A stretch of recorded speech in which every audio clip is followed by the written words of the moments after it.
மதுரை மாவட்டம் மேலூரில் முதல்வர் மு க ஸ்டாலினின் 71வது பிறந்தநாள் விழா மற்றும் நிதிநிலை அறிக்கை விளக்க பொதுக்கூட்டத்தில் திமுக மாநிலங்களவை உறுப்பினர் திருச்சி சிவா சிறப்புரையாற்றி வருகிறார். அதன் கூடுதல் விவரங்களை தர இருக்கிறார் செய்தியாளர் முத்துராஜா.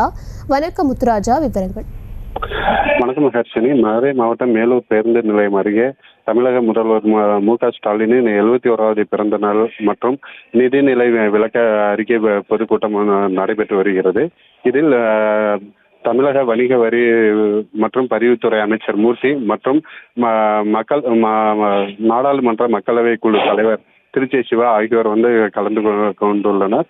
இதில் மற்றும் திமுகவை சேர்ந்த பல நிர்வாகிகள் கலந்து கொண்டுள்ள நிலையில் தற்போது பொதுக்கூட்டம் நடைபெற்று வருகிறது. இந்த பொதுக்கூட்டத்தில் தமிழகத்தில் பொதுவாக தேர்தல், நாடாளுமன்ற தேர்தல் மற்றும் மற்ற தேர்தல்கள் யார் ஆள வேண்டும், இல்லை யார் ஆட்சிக்கு வர வேண்டும் என்று நடைபெற உள்ள நிலையில் வரும் தேர்தல் ஜனநாயக ஆட்சியா மற்றும் சரிவார ஆட்சி நடைபெற வேண்டுமா என்று முன்வைத்து திருச்சி சிவா அவர்கள் பேசி வருகின்றார்கள்.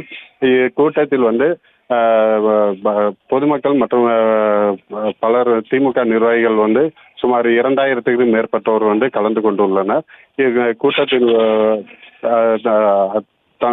மேலூர் காவல்துறை சார்பில் தற்போது பாதுகாப்பும் ஏற்பாடு செய்யப்பட்டுள்ளது.